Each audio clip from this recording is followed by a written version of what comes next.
Son las 8 en punto, bienvenidos a Mesa Blue. Nuestro invitado de la noche de hoy es Juan Carlos Sierra, conocido como el Tuzo Sierra. Está en Estados Unidos, hizo un acuerdo con la justicia estadounidense después de haber pagado, de haber sido extraditado, de haber tenido un proceso de casi 6 años en una prisión estadounidense, en 2 prisiones estadounidenses, y lo hemos invitado a hablar en Mesa Blue porque él hizo parte del proceso de justicia y paz. Ahora que hay tantos interrogantes, tantas dudas, tantas certezas, tantas inquietudes en torno al proceso de paz de la guerrilla de las FARC, pues es interesante también saber y recordar que Colombia tuvo un proceso de paz previo con las Autodefensas Unidas del país. Juan Carlos, buenas noches y bienvenido a Mesa Blue. Buenas noches, señora Vanessa. Usted está en la Florida, ¿no? Sí, señora Vanessa, yo estoy en la Florida. Desde que terminó mi sentencia federal, yo me trasladé acá al estado de la Florida. ¿Y qué hace en la Florida? Trabajo en un negocio propio, ¿En qué negocio? en una franquicia de comidas rápidas. Ah, tiene un negocio de comidas rápidas, ¿y qué vende? Hamburguesas, todo tipo de comidas rápidas, alitas, papas. Es una franquicia acá en los Estados Unidos. ¿Usted hizo qué tipo de acuerdo con la justicia estadounidense para estar allá, libre, tranquilo, trabajando? No, la pongo en contexto, señora Vanessa. Yo cumplí mi sentencia federal. Fueron 6 Terminé años casi, ¿no? aproximadamente 6 años, más 2 años que estuve en Colombia, fueron casi 8 años, y estuve en inmigración 14 meses. No es lo que se ha dicho siempre, ya lo he dicho en varias oportunidades, de que yo salí y me quedé acá. No, yo peleé mi caso acá. Yo peleé pelear es, o sea, yo luché mi caso ante inmigración 14 meses, porque a mí el gobierno americano no fue que yo terminé mi sentencia y váyase para su casa y tenga permiso de trabajo y tenga su licencia, no, así no fue. Yo terminé mi sentencia federal y me pusieron a disposición de inmigración. Llegué a inmigración y tuve que conseguir una abogada de inmigración, la doctora Eileen Blessinger, que peleó mi caso. Tuve 14 meses detenido en inmigración. Gané mi caso y más sin embargo el gobierno lo apeló por las presiones del gobierno anterior, del gobierno del doctor Santos.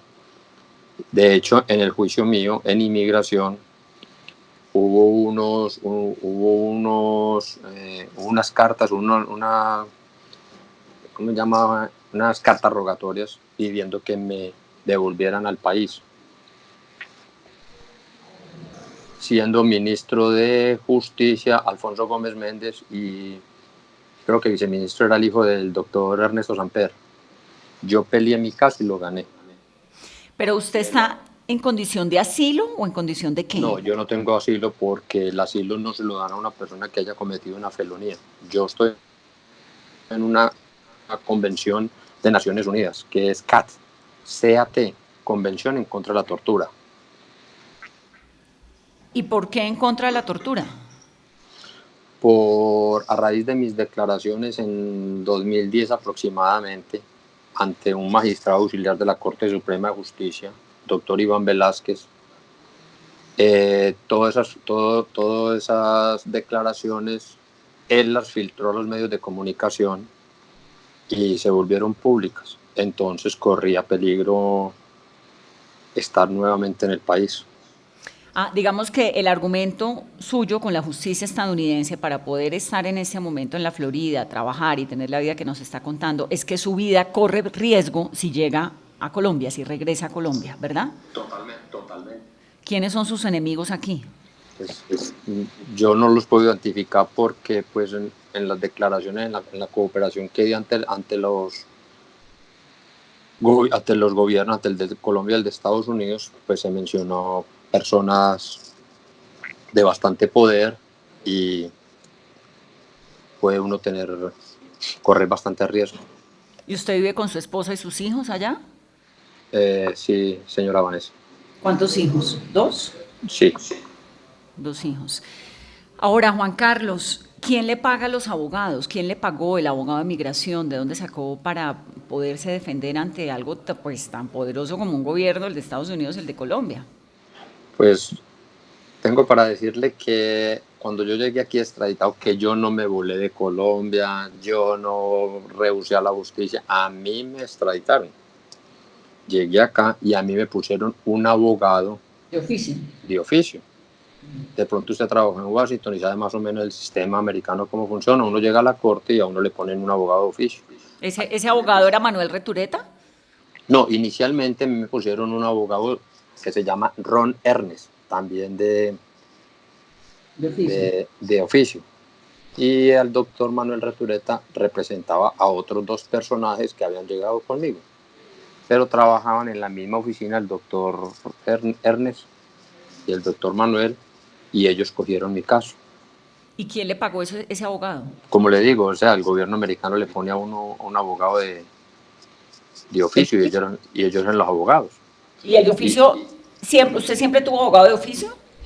Yo tuve abogado de oficio hasta que empezó el sistema de cooperación. Ya cuando empezó el sistema de cooperación, ya ellos se retiran y hice una amistad con el doctor Manuel Retureta y él hasta el día de hoy que yo ya no tengo nada, hemos conservado una amistad y es el que me ha ayudado sin pago de honorarios.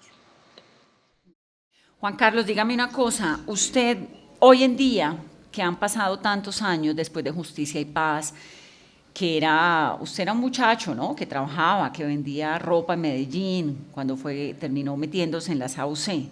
Esa es un poco su historia, ¿no? ¿Cómo entra? Yo lo he dicho ya en varias oportunidades. Yo conocí a personas de la autodefensa aproximadamente en los años 90, porque digo exactamente un año y ya después me salen otros falsos, me vuelven a meter falsos testimonios, porque en una dije que el 94, dije que a finales del 94, entonces en los años 90 conocí personas que estaban en el proyecto de autodefensa y ahí me fui involucrando en el proceso. Eso fue en Medellín, ¿no? Sí, señora Vanessa, fue en Medellín, exactamente. ¿Usted qué hacía? Yo terminé el bachillerato, me puse a trabajar en unos almacenes de ropa deportiva, arranqué estudios, no los pude terminar porque no había económicamente forma. Me coloqué en un banco, me coloqué a trabajar en un banco, en el Banco de Occidente, trabajé aproximadamente 5 años. ¿Era mensajero? Empecé de mensajero y terminé de jefe de cuentas corrientes de una oficina de la sucursal de la Avenida Oriental del Banco de Occidente en Medellín. De ahí me retiré y me fui a trabajar con un cliente, con un cuentaviente del banco, y trabajé aproximadamente un año. De ahí me fui para el centro comercial Obelisco, al frente del estadio Atanasio Girardot, y monté unos almacenes de ropa y un intercambio de divisas. Ahí fue donde ya me empecé a conocer gente que estaba para ese entonces en el proyecto de autodefensa. ¿Y su familia cómo era? ¿Su papá, su mamá? Yo soy huérfano desde que tenía 11 años. Mi papá y mi mamá murieron en 1 mes y 4 días. Mi mamá murió 10 de junio de 1977 y mi papá al mes y 4 días, o sea, 14 de julio del mismo año. ¿De qué murieron? Mi mamá murió de cáncer de mama y mi papá de un accidente que tuvo en un carro y le hicieron una trepanación cerebral y quedó sufriendo con meningitis. En ese entonces no había recursos y aparte de eso vivíamos muy lejos de la ciudad. Pues imagine que para ir del pueblo a Medellín en esa época, carretera destapada, eran 8 o 9 horas si no había un derrumbe. Y entonces mi papá, a raíz de cuando mi mamá muere, él quedó sufriendo de epilepsia. Y él existía la farmacia municipal, que era pues de caridad, en San Vicente de Paúl, y ya le daban una droga en esa época que era Epamin. Y entonces él del desespero mi mamá murió a 35 años, 3 hijos, bien pobres. A él se le vino el mundo encima y se puso a tomar licor, le dieron 14 ataques y no aguantó el corazón, le dio un paro. ¿Y qué pasó con ustedes? Con los hijos. Nos separaron, o sea, somos 3 hermanos. Unos se quedaron con la abuela materna, otros se quedaron con un tío y yo a finales de ese año terminé quinto de primaria y me fui para Medellín, de los abuelos paternos, a una de las comunas de Medellín, a la comuna 8. Y allá creció. Allá crecí, allá estudié y y ahí arrancó mi vida ya. No terminó el bachillerato. Yo terminé bachillerato en un colegio público, como le digo, en la Comuna 8, y arranqué estudios superiores en la A lo Universidad que no Pontificia, terminó fue los estudios superiores. Ya. en la Universidad Pontificia Bolivariana. Pero empecé ingeniería química, hice un semestre, pero para pagar el segundo semestre ya no había dinero, entonces me tocó irme a trabajar. Y ahí es Después cuando ya, el después negocio, ya, ¿cómo? ahí es cuando entra el negocio de la ropa y luego en el banco. No puedo seguir estudiando, entonces me coloco en un almacén de ropa deportiva en el centro de Medellín, de ahí jugando fútbol. Conozco personas que trabajan en el Banco de Occidente, llené una hoja de vida me coloqué de mensajero en el banco y, como le digo, terminé a los 5 años manejando cuentas corrientes. Listo, usted nos contaba, señor Juan Carlos, que cuando trabajaba con el tema de la ropa fue que conoció a quienes lo involucraron en la SAUCE. En ese momento, ¿qué le dicen a usted? ¿Qué trabajo le ofrecieron y qué tenía que hacer? Nada, eso no es como uno entrando a una universidad. Yo en el mundo del comercio, estando en el centro comercial Obelisco, conocí personas normal, amigos, y pues yo no sabía, no tenía ni la menor idea de lo que se dedicaban. Y en esos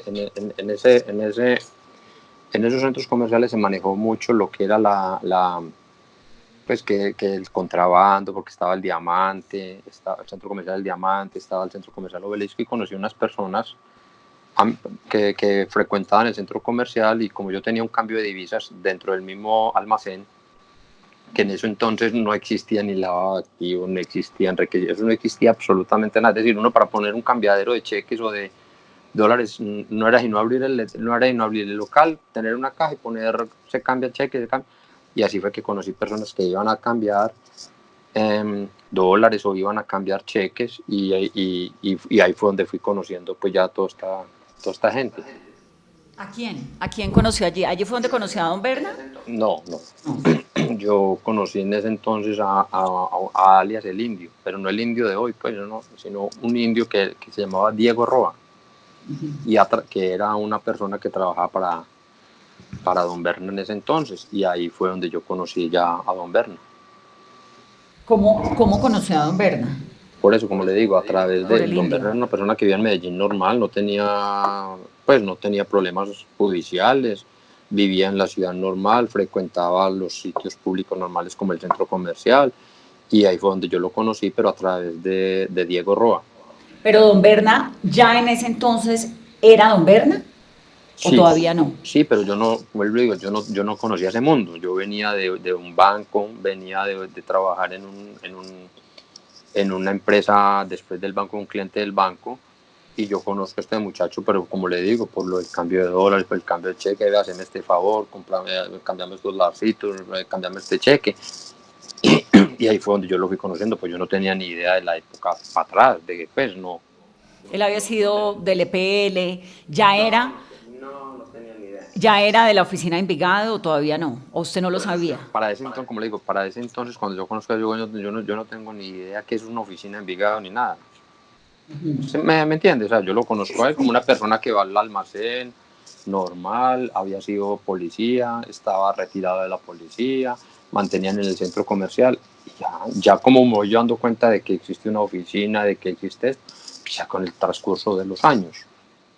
Y con el transcurso de los años, Juan Carlos, ¿cómo se fue metiendo a ese mundo usted?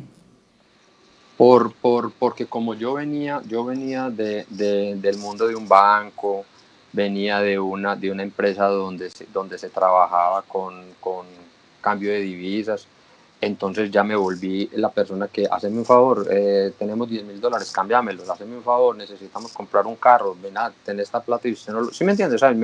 Como lo dije yo hace muchos años, me fui metiendo como en la logística de colaborarles haciendo cosas, pero yo comisionaba, pues yo me ganaba mi comisión. Ahí fue donde ya me fui involucrando y metiéndome más en ese mundo. ¿Pero nunca sospechó que de pronto eran negocios ilícitos? No, o sea, no es que no sospeché, sino que vuelvo y le digo, al principio, es que ponerlo al día de hoy de uno decir, puta, quien maneje $100,000, ya uno sabe que eso pues de pronto uno dice, uy, ¿de dónde? Pero es que en esa época no existía nada de eso, no existía que un lavado de activos, no existía nada. De hecho, donde yo venía de trabajar en una empresa que llamaba Rienvías, tú podías recoger $10.000 de un giro que te mandara cualquiera sin ningún problema.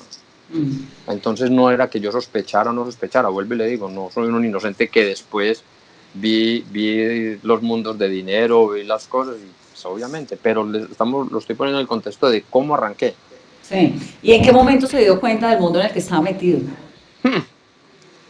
Póngale al año y medio, yo ya veía que eso ya era, porque ya más o menos eso fue para el 90, y bueno, el año 90, vuelvo y le digo, no digo fechas porque después cogen una grabación de esta y dicen que mentí en la anterior. Como me dijo un periodista de Caracol, que es que yo cambiaba la versión cada 6 meses. Entonces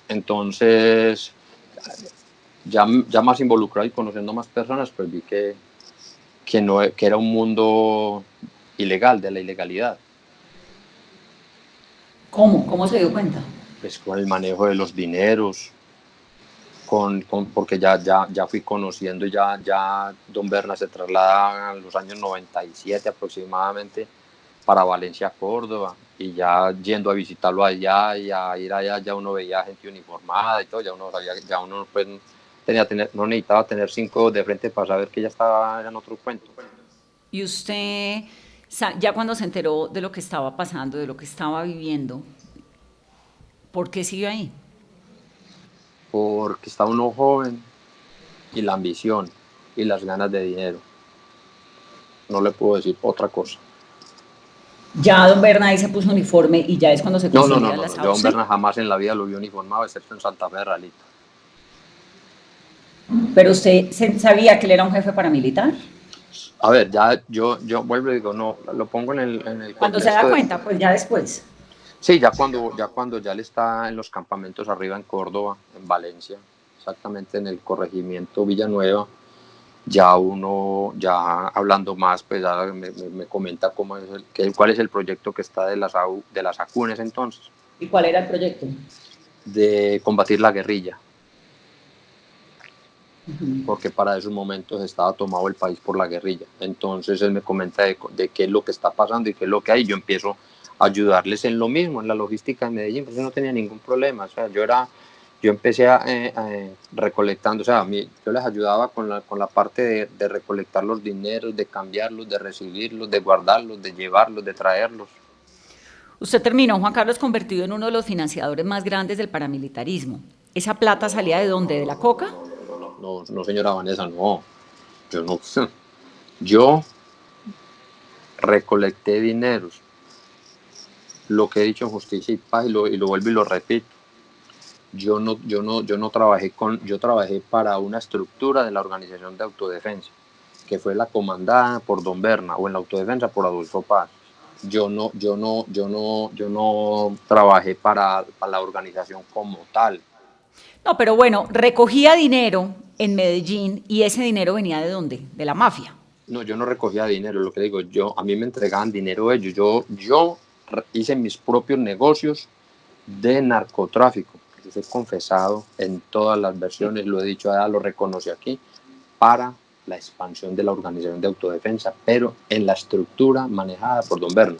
Por eso financiaba a través del narcotráfico una estructura paramilitar liderada por don Berna. Exactamente, sí, señora. ¿Cómo funcionaba eso? Como lo he dicho yo, nosotros hacíamos vueltas para Centroamérica, para financiar la organización. Cambiábamos droga por armas. Aquí, ¿con quién? ¿Con quién en Centroamérica? ¿Con quién? En Centroamérica con una persona que, si nosotros le decíamos el Chepepaico, el enano, eso era en San Pedro Sula, en Honduras. ¿Y cómo funcionaba eso? Explíqueme un poco cómo era ese mundo. A ver, en el mundo de la autodefensa, donde estaba controlada las zonas de autodefensa, como las que controlaba la guerrilla, existían los cultivos ilícitos, existían los laboratorios, existían los procesaderos, existían las salidas, y a eso nos dedicamos, pues por lo menos lo que yo participé, en organizar vueltas de narcotráfico de las zonas controladas por autodefensa para Centroamérica. para conseguir dinero para la expansión de los grupos de autodefensa. ¿Cómo funcionaba?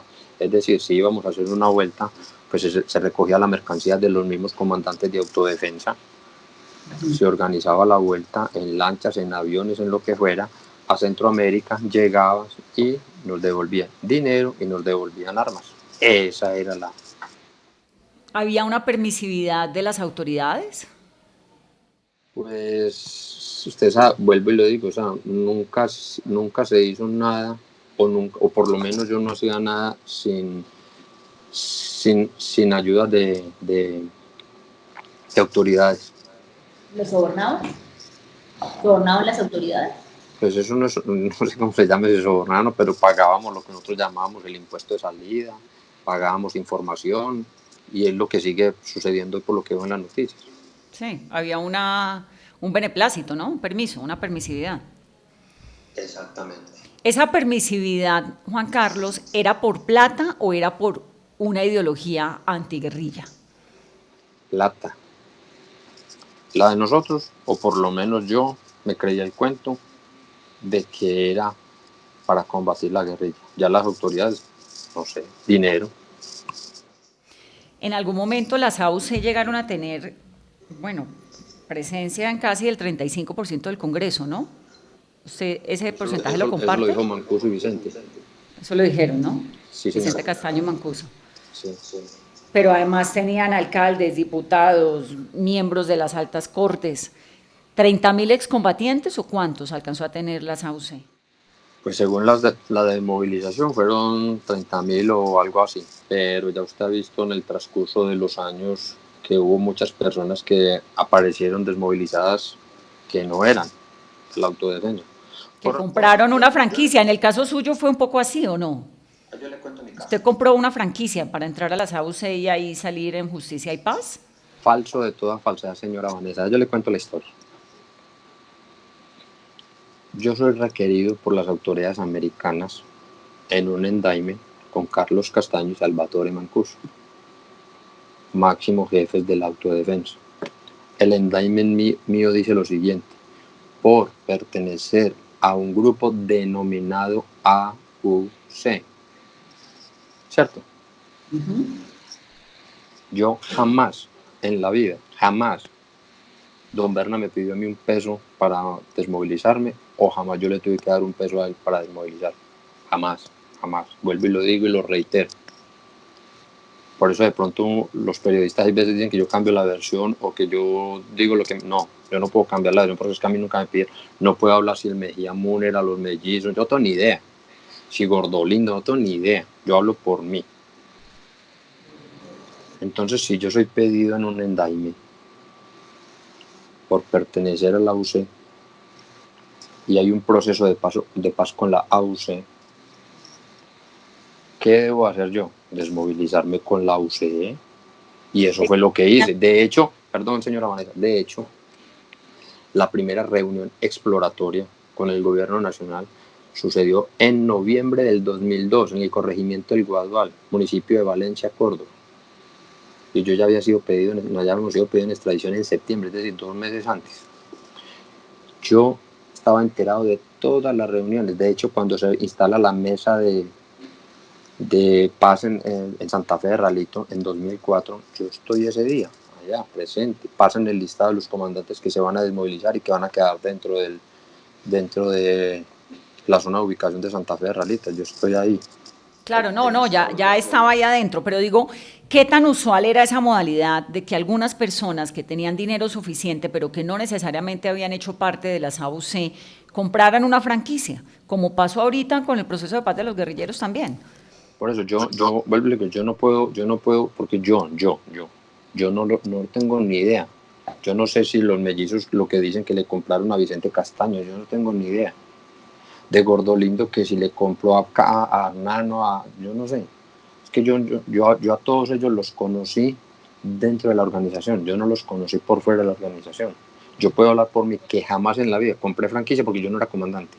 Ahora, Juan Carlos, las AUC pues se fortalecen y también como con cierto beneplácito de la sociedad colombiana, de gran parte de la clase dirigente, lo que decíamos ahora, casi 35% de miembros del Congreso que entraron y terminaron allí metidos porque pues era una guerra muy, muy sangrienta con la guerrilla de las FARC y las FARC tenían cooptado gran parte del territorio nacional.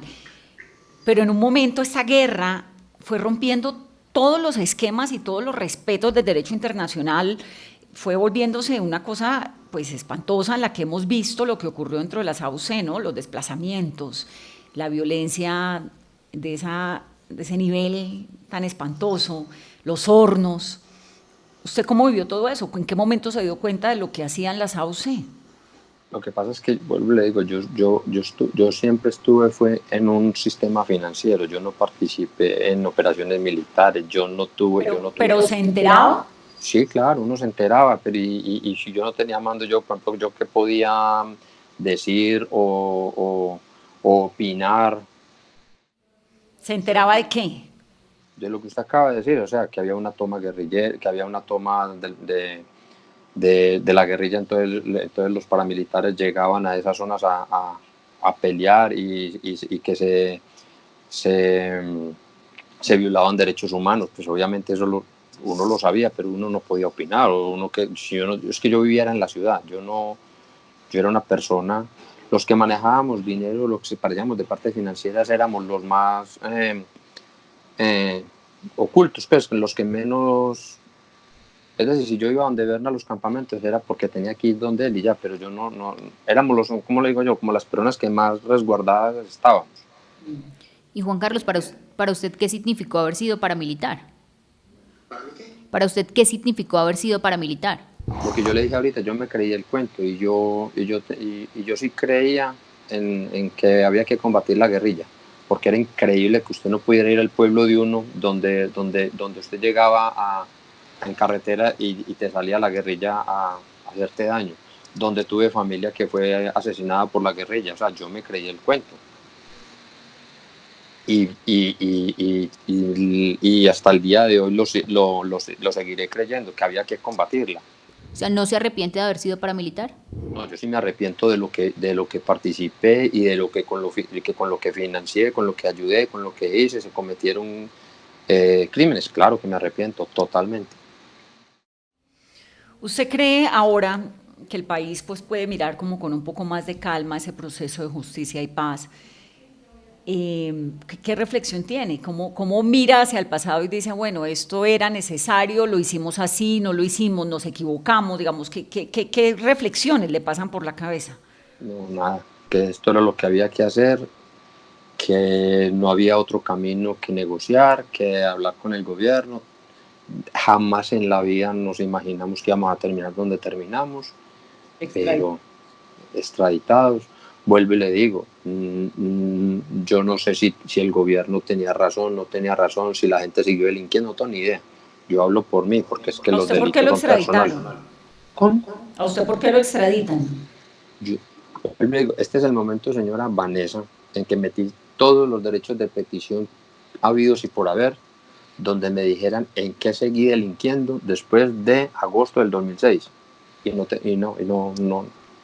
no tengo un solo delito de eso.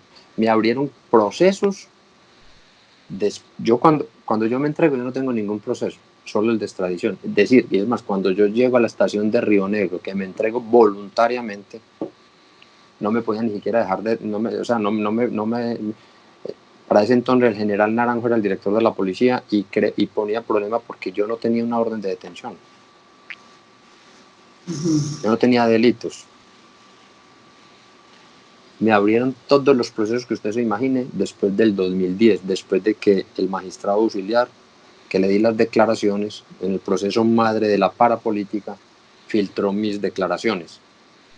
Ahí me abrieron todos los procesos habidos y por haber falso testimonio, fraude procesal, tengo procesos abiertos hasta por muertes, que nunca participé en una operación militar. Bueno, pues hizo parte de las AUC. Ahora, ¿cómo fue esa extradición? Eso fue en febrero del 2008, ¿no? Eso fue el día de la Virgen de Fátima, 13 de mayo del 2008, siendo las 12 de la noche. ¿Cómo fue eso? Normal, estábamos todos acostados normal, cada uno en su celda donde estábamos en el patio 1 de la cárcel de máxima seguridad de Itagüí. Para ese entonces la directora de la cárcel era la doctora Imelda López. Y nos tocaron la puerta y dijo que empacáramos, que íbamos trasladados. No sé qué trasladados, ¿para dónde? No tengo ni idea, dijo ella. Y solamente nos llamaron a los que teníamos pedido extradición. Que era un grupo grandísimo. Ahí estaba usted, estaba Macaco, estaba Hernán Giraldo, Nodier Giraldo, ¿no? Sí, pero no todos estábamos en Itagüí. Nodier, Don Hernán, Peñaranda, los mellizos, el flaco de Bengochea Mola estaban en Barranquilla. Gordolindo, Don Berna, bueno, estaban en Bogotá. Macaco estaba en Cómbita. En Itagüí estábamos 40, Mancuso, mi persona, Pablo Sevillano, bueno, en fin. Todos los comandantes paramilitares. Y entonces los reúnen, los sacan de la cárcel, los llevan a Bogotá. Nos llevan a Bogotá, de Bogotá nos llevan en un avión a Guantánamo. Pero usted, ¿en qué momento, antes de que me cuente esa historia, en qué momento ustedes se dieron cuenta que los estaban extraditando? Pues con el operativo que hicieron, imagínense, estaba la DIJÍN, estaba el ejército, estaba la policía, helicópteros, tanquetas. Ya eso no. Y ya cuando llegamos al aeropuerto de Río Negro, ya nos pusieron fue a órdenes de agentes de la DEA. Y ahí les dijeron, están extraditados. No, nada, nosotros no dijimos nada, pues ya uno apenas ve su uniforme y ya sabe para dónde viene. ¿Y qué pensaban? Pues imagínense qué va a pensar uno, acabó esto. Ya, no volvemos, ya, se acabó la vida, pues imagínense qué va a pensar uno. ¿Por qué los extraditaron? Si habían hecho un proceso de paz. Pues el argumento del gobierno es que se seguía delinquiendo, pero como le digo, o sea, eso es individual. Si alguien estaba delinquiendo, pues extradite el que estaba delinquiendo, pero no a todos, por lo menos yo no estaba delinquiendo. Y vuelvo y le digo, no es porque lo diga yo, no hay un solo proceso donde a mí me digan es que usted después del 2006, tal día, tal hora, esto. No. Ahora, Juan Carlos, entonces llegan a Guantánamo, hacen una escala ahí. Y ahí nos dividen. Entonces los que van, bueno, porque por eso, Nueva York, Tampa, Texas y Washington. Y llegan a Washington. No, nosotros llegamos a Miami la primera noche, amanecimos en Miami, ya nos llevaron a Virginia. Y de Virginia ya a Washington. Estuvimos en DC Jail. Y Mancuso y yo, creo que es por indictment. Ahí estaba en esa cárcel Simón Trinidad. Sí, cuando nosotros llegamos estaba él, estaba el hermano de Fabián Ramírez, alias Mincho, estaba alias Chigüiro, estaba otro que le decían Corredor, que eran de las FARC. Entonces, ustedes llegan a DC Jail, que es la cárcel del Distrito de Columbia. Esto es una cárcel bajo tierra, ¿no? Unos pisos bajo tierra. Es una cárcel normal, lo que pasa es que a nosotros lo que nos meten es en el hoyo. Llaman pues en celdas de aislamiento. ¿Pero esas celdas están bajo tierra? No. No sé por qué yo tengo como la imagen de... Yo conozco DC Jail, entonces tengo la imagen de que la cárcel está por fuera, pero que había una celda donde estaba usted, donde estaba Mancuso, donde estaba Trinidad. No. Esto es un primer piso normal, o sea, que es a nivel del primer piso.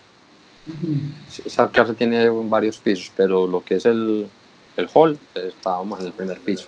¿Y cómo era esa cárcel? ¿Cómo fue llegar a la cárcel de la capital estadounidense con Simón Trinidad allí, el enemigo acérrimo, con usted, con Mancuso? No, yo ya lo he dicho, uno en la cárcel no tiene enemigos. En la cárcel todos nos ayudamos. De hecho, le cuento que ese señor se portó muy bien con nosotros cuando nosotros llegamos, porque él ya llevaba muchos años ahí. Fue como en el 2004, ya lleva como 4 años ahí. ¿Cuál señor? Trinidad. Muy bien con él, nos ayudó demasiado en el sentido pues de traducirnos, porque pues no, pues, imagínense, no hablábamos inglés, fuimos, como le digo, separados unos en un lado, otros en otro, y compartimos con el hombre. De hecho, como le digo, yo estuve ahí desde mayo al día de la operación Jaque, en julio del 2002. Que se enteraron estando en la cárcel, supongo. Yo estaba hablando, nosotros teníamos derecho a una llamada al día a Colombia. Y usted fue el que le contó a Simón Trinidad. Sí, sí, yo fui el que le dije, no, mira, me están diciendo que... Y él me preguntó, ¿fue liberada o rescatada? Pues, ¿fue voluntaria o...? Y yo le dije, no, me están diciendo que rescatada. Y ya, y a las 12 de la noche de ese día, a Mancuso y yo nos separaron de ahí, de esa casa, y nos mandaron para otra que se llama CTF. Que ese es en Virginia. No, ahí mismo, o sea, es pasando como un túnel, como un puente que es un túnel entre DCJ y CTF. Okay.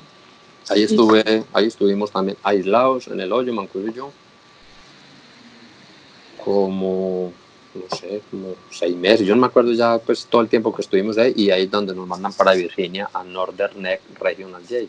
Que es donde usted termina su condena larga.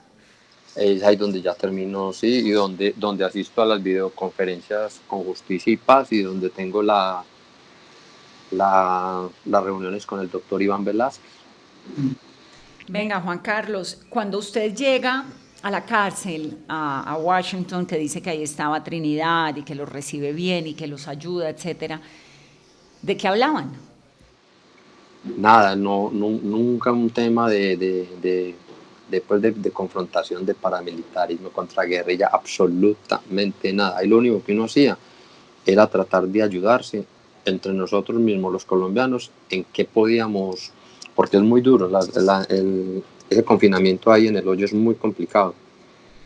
Usted no tiene, como le digo, a usted le dejan hacer unas llamadas, un teléfono con una carreta, te sacan a bañar. Un día sí, un día no, un día sí, un día no. ¿A dónde lo bañan? Acá de cuenta otra celda, usted lo sacan amarrado de pie, hermano, y te meten en un público, pues todo el mundo te está viendo cómo te estás bañando. Inclusive era el baño aquí, y la celda número 1 era la de Simón. La de Simón era la 1. Era la mía era la de la 11, Maca estaba en la 7, creo que era, Don Hernán estaba en la 11. No me acuerdo bien, pues. Pero hablaban de algo interesante, de la guerra, de la paz, de la vida, Nada, de nada, absolutamente. de los Hola, Simón, ¿qué más? enfrentamientos. ¿Cómo amaneciste? ¿Qué más? Y como él no tenía derecho ni a comprar un cable, no tenía derecho a nada, no tenía correspondencia, no tenía llamada, no tenía derecho a comprar. Entonces, nosotros cada 8 días teníamos derecho a comprar en el expendio, pues, bobadas para subsistir, fuera de la comida que te dan. Y nosotros, cuando pasábamos a que nos llevaran al baño, como ya ese señor llevaba 4 años ahí, ya sabían que era un hombre pues que tranquilo, que no ponía problemas. Nosotros inclusive le pasábamos cositas para el subsistir, pues una pasta de jabón, una crema dental, una chocolatina, una Coca-Cola. Entonces, el baño era día de por medio, horas de sol al día. Cero, ¿Cero? cero, absolutamente nada. ¿Cuándo veían el sol? Yo lo vine a ver cuando estuve en CTF y en Northern Neck, una hora cada semana. Y cuando iban a los juicios, ¿no? No, porque nosotros cuando íbamos a esos juicios no éramos como la población normal de los detenidos, que los llevan los mismos guardianes de las cárceles. Nosotros nos movían, eran los US Marshals. Y por ejemplo, ¿a qué horas los levantaban? ¿Qué era la comida? No, a usted no lo levantan, a usted a las 4 de la mañana le tumban la puerta para que reciba el desayuno, quiera comérselo o no se lo quiera comer, eso es su problema, pero lo tiene que recibir. 4 de la mañana. El almuerzo te lo dan como a las 10 de la mañana, y la comida te la dan a las 2 de la tarde. Y no vuelvo y le digo, no es que estamos hablando de ese sitio. Ya después en otros sitios donde estuve es diferente, o sea, todos tienen su reglamentación diferente, pues, menos el sistema federal. Pero cuando llegamos, que éramos, pues, estábamos en Washington, D.C., después, y en el hoyo, no, usted tiene que levantar, recibir su comida, te lo dan en un plato de icopor, en un tray de icopor, y usted así se lo come, no se lo come, pero tiene que pararse a recibirlo. ¿Desayuno qué era? Como un engrudo, cuando uno chiquito que pegaba las cometas para elevar, un engrudo, como una avena. Como de avena. Uy, con una taja de pan, una mortadela y una cajita de juguito de manzana. El almuerzo. El almuerzo, un arroz sin sal, con papa pues molida, pues papa, ¿cómo se llama eso? Sí, puré de papa.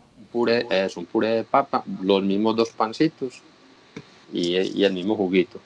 Y la comida, lo mismo. Uno mejoraba de eso es porque uno compra lo que uno llama la cantina, eso se llama la cantina. Entonces uno compraba esas sopitas que uno las pone en agua caliente y las tapaba, pero exacto. ¿Y de dónde sacaban plata para las sopitas? ¿De dónde sacaban plata para las sopitas? No, usted tiene derecho a que le pongan en su número de cuenta, como en Colombia el expendio, usted tiene derecho a que le pongan plata en su cuenta y usted con esa plata, porque usted no maneja dinero en el sistema de acá. Entonces usted le ponen plata en su cuenta y usted hace el pedido y ellos lo van descontando. Juan Carlos, ¿las cárceles en Estados Unidos, o por lo menos las que usted conoció, se parecen en algo a las colombianas? ¿En que hay esto de negociación de yo pongo plata para que me puedan dar un cigarrillo si quiero, alguna cosa? No, hombre, aquí no. Aquí usted puede ser el rico de ricos y el más pobre, y se pone el mismo uniforme, se come el mismo plato, hace la misma fila, tiene los mismos derechos en un teléfono. Usted tiene aquí exactamente lo mismo, sea quien sea. Y en el día que hacía Juan Carlos, leía, escribía, ¿cómo pasó esos 6 años? Yo trabajé todo el tiempo en donde estuve. Fui el único de todos que trabajé. ¿Y en qué trabajaba? Pintando, limpiando pisos, barriendo, trapeando. Pero ¿Y no le eso pagaban, ni ni le estuve por descontaba? No, aquí no se redime pena por eso, no te pagan por eso, solo por uno estar ocupado y no estar metido en un encierro 24 horas. ¿Y por qué sus compañeros no quisieron trabajar? No sé. Yo trabajaba porque me gustaba, salía a pintar, a limpiar pisos, a brillar, a hacer todo lo que hubiera que hacer. ¿Y Simón Trinidad tampoco trabajó? No, es que mientras yo estuve con él, siempre estuvo fue en el hoyo. Es que yo estuve con él de mayo a julio 2, yo no lo volví a ver. Porque a mí, a junio, julio, yo estuve 2 meses con él porque nosotros a Mancuso y a mí nos separaron. Ahí hay una imagen muy, muy fuerte que era la de Simón Trinidad, que casi que compartía celda con Jorge 40, ¿no? Al lado, celda al lado, que hay desierto en eso, que estaban muy cerca. Eso es como una L. Es como, sí, una L. ¿Sí o no? Y en esta sesión estábamos, lo que yo te digo, estaba Peñaranda, Chigüiro, Simón, Macaco, mi persona, Hernán Giraldo. Y en la otra L ni se veían. No se veían. No, lo que pasa es que uno se podía gritar. Uno gritaba, ¡oh! Hablaban a los gritos de celda en celda. Pero ellos nunca se cruzaron, veo que se cruzaron y que nos vimos. ¿No? ¿No se saludaron? Mientras a usted no le tocó. No. Juan Carlos, voy a hacer una pausa rápidamente para comerciales, regresamos en breve y seguimos conversando. Continuamos en Mesa Blue, estamos hablando con Juan Carlos Sierra, quien hoy en día, después de haber hecho parte de las Autodefensas Unidas de Colombia, pues está libre, tiene una vida en Estados Unidos, no planea regresar a Colombia y estamos hablando de todo esto, de los años de la guerra, del paramilitarismo, de justicia y paz, de los años de la cárcel también en Estados Unidos. Juan Carlos, ¿cómo era la estructura de las autodefensas? ¿Quién mandaba ahí? Es que le digo, lo que yo conocí, que el comandante general era Carlos Castaño y cada bloque tenía su comandante. Yo tuve conocimiento de los donde yo estuve, que era al mando de don Adolfo, pues de Berna, pero yo por decir que si Macaco le hacía caso a Carlos o que si Carlos le hacía caso a Mancuto, ni idea. Pues yo no viví eso. Yo le hacía caso a don Berna, que fue los grupos que él comandó, bloque Cacique Nutibara, bloque Héroes de Granada y Héroes de Tolobá, la parte donde yo estuve. Sí. ¿Y la oficina de Envigado cómo funcionaba? Es que vuelvo y le digo, lo que yo le digo, yo a mi oficina yo conocí fue personas de la organización de don Berna, pero a mí lo que fue la oficina como tal, a mí no me tocó eso. Pero a usted le tocó la donbernabilidad, lo que hemos conocido como donbernabilidad en la historia de Colombia. Lo que yo le digo, lo que pasa es que a mí me tocó muy poquito, porque fue como 94 y él se va para la clandestinidad como en el 97, y entonces yo no vengo de atrás conociendo cómo funcionaba eso, yo no tengo ni idea. Del 94 para el 7, él vive en Medellín normal, yo no sabía si él era amigo del alcalde, si él era el que mandaba. Ya en el 97 para arriba, que él ya está arriba en los campamentos en Córdoba, yo ya es donde estoy más enterado de lo que, pero él ya no vive en Medellín. Es decir, usted lo conoce cuando la gobernabilidad, pero usted no sabía de la gobernabilidad. ¿O esto era como un secreto a voces? No, vuelvo y le digo, o sea, ya después del 97 ya uno sabía que él tenía mucho poder en Medellín, pero decir pues que a mí me haya tocado verlo sentado y que le da una orden a un político, a mí no me tocó. Yo ya metido, involucrado hasta el hocico en eso, ya sí supe, obvio, que se manejaba políticos, se manejaba fuerza pública, que se manejaba de todo, pero los manejé yo, mucha parte pues. ¿Lo manejó usted quién? Pues que yo conocí políticos, que conocí gente de la fuerza pública, que conocí personas de comerciantes, bueno, gente. Usted pagaba. Usted era el de la plata, ¿no? El que administraba plata. Y los que se vendían por plata, ¿se vendían por cuánto? ¿Ustedes tenían una nómina permanente o eran unos pagos espontáneos? No. Yo en las que yo participé había que pagarle a gente, y acá no todo el mundo había que darle plata al uno tanto, al otro tanto, lleva esto para tal parte, lleva esto, entregar, decir, bueno, pero no, pues que había pues como Una mensualidad, un libro de cuenta mensual, ¿no? exactamente. ¿Qué fue, No hay cuentas en lo legal, imagínense la ilegalidad. ¿Qué fue lo que pasó entre Vicente y Carlos Castaño? ¿Cómo vivieron eso ustedes adentro de la SAUC? A mí no me tocó y le voy a decir por qué. Porque ese Carlos muere en abril 16 del 2004. ¿Sí o no? Y yo ya estaba pedido en extradición desde el 2002. Yo vivía en Caucasia. A mí no me tocó toda esa pelea pues entre ellos. Yo no la viví. ¿Pero qué se oía? ¿Qué decían adentro? ¿Quién era más poderoso? Pues hasta donde yo conocí, que escuché, no que lo vi ni que Vicente. ¿Era más poderoso que Carlos? Eso fue lo que siempre supe, siempre escuché. De hecho, yo jamás con el señor hablé. ¿Con cuál de los dos? ¿Con Vicente o con Carlos? No, con Vicente. No es que me vuelve yo, a mí Carlos no me tocó, porque es que vuelvo y le digo, yo soy pedido en el 2002. ¿Sí o no? Y voy a esconderme. Y yo no me escondo en los campamentos en Córdoba, sino que me escondo en Caucasia. Entonces, y él muere en el 2004. Y yo con Vicente jamás en la vida tuve un trato, jamás. Juan Carlos, de todo ese episodio, todo ese capítulo, pues, tan degradante de la guerra en Colombia por parte de todo el mundo ahí, eso fue, pues, los falsos positivos del ejército, los paramilitares con su violencia tan atroz, los campos de secuestrados de la guerrilla, digamos, todo esto. Hoy en día, cuando usted ve esa guerra, como esa Colombia de antes, tan rota, el proceso de justicia y paz contó la verdad, o sea, Colombia supo la verdad de lo que ocurrió allí. Yo creo que todavía falta mucha verdad por contar. Y se lo voy a decir porque, señora Vanessa, por una simple razón. Porque cuando nosotros empezamos a hablar, ¿cierto?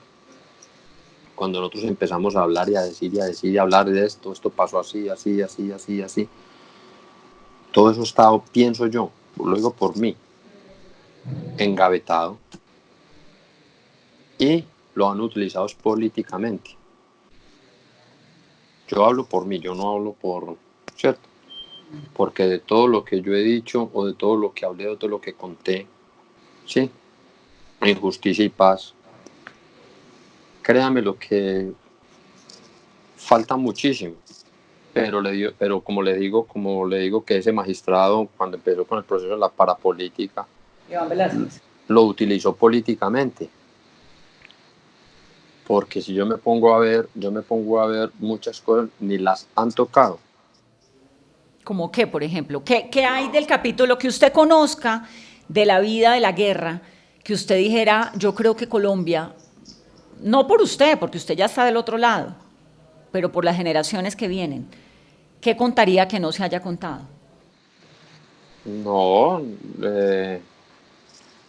todo, o sea, no sé, yo, pues, como como algo, pues, puntual de decir, mire, es que falta esto, no. Solo que desempolvan casos o trabajan casos, depende de los momentos políticos, de las circunstancias políticas, ¿cierto? Porque, por ejemplo, a mí, yo vuelvo y le repito, hablo por mí, ni me justifico, yo no sé qué hayan dicho o contado, el resto no tengo ni idea. Pero, por ejemplo, uno habló de tema bienes. Y uno dice, uy, y nunca han tocado esto, y nunca han tocado eso. Pero a mí me han hecho 4 extinciones de dominio. Entonces, mañana sale uno mañana sale reviven bueno, se lo voy a poner muy claro. Llega una persona que estuvo aquí, la devolvieron para Colombia, y en 10 años, o sea, desde el 2010 al 2019, muerto el proceso, pero inmediatamente llegó, entonces ahí sí otra vez te llaman para versionar, te llaman para tan, ¿sí o no? Le voy a hablar, vuelvo y le digo, mire, por ejemplo, doctora, señora Vanessa, el caso del doctor Luis Alfredo Ramos. Me declararon contumaz. Nunca me notificaron por la radio y por el espectador. Por eso me di cuenta, porque leyendo un día un periódico y en una radio, me pusieron abogado de oficio. Es decir, todo el mundo sabe dónde estoy. El gobierno sabe dónde estoy, pues de hecho el gobierno tan sabe dónde estoy que hicieron peticiones rogatorias para que me devolvieran. ¿Cierto? La Corte Suprema de Justicia me sacó de Justicia y Paz en el 2015, por lo que ya he contado. No sé si sea o no sea. 2015, es decir, la Corte sabe dónde estoy. Pues de hecho, para notificarme de que me retiran de Justicia y Paz, tuve que hacer una videoconferencia por Skype, como la está haciendo aquí con usted, con notificados mis abogados, ¿cierto? Para ese caso puntual, abogado oficio, declarado contumaz. No hubo notificaciones de ninguna índole. Y oiga pues, y ahora que han llegado unas personas de regreso al país que me necesitan para versionar, estoy notificado a través de los abogados, estoy notificado a través de correo electrónico. Entonces uno lo que dice es, para lo que les interesa, no sé quién, no tengo ni idea, el testimonio de uno es válido, pues sirve Pero digamos, yo lo veo más como desde el lado de las víctimas, ¿no? De la gente que perdió a sus familiares en medio de esos desplazamientos, de esas masacres tan espantosas que ocurrieron en esa guerra, más como hacia las víctimas, que es un poco lo que está tratando de hacer la JEP, contar la verdad de lo que ocurrió en la guerra. ¿A usted eventualmente podría derivar en la JEP? ¿Le interesaría o podría judicialmente? No, porque es que Usted ya está libre, fresco en Estados Unidos. A ver, yo voluntariamente me entregué, voluntariamente me desmovilicé, voluntariamente versioné, tanto allá. Fui el primero con Salvatore Mancuso, que llegamos aquí extraditados en mayo y me andamos inmediatamente que seguíamos para adelante versionando.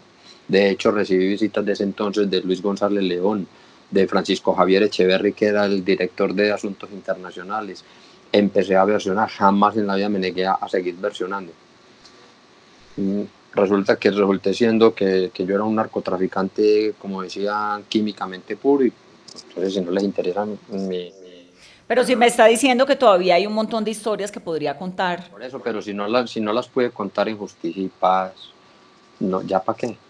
Ya, yo quiero ya terminar esto, borrar esto, todo lo que conté a Iván Velázquez, a la Corte Suprema de Justicia, vuelvo y le digo, los casos que a ellos no sé si políticamente, no tengo ni idea, les interesa, para eso sí me llaman y molestan, pero para los que no les interesa ni me llaman.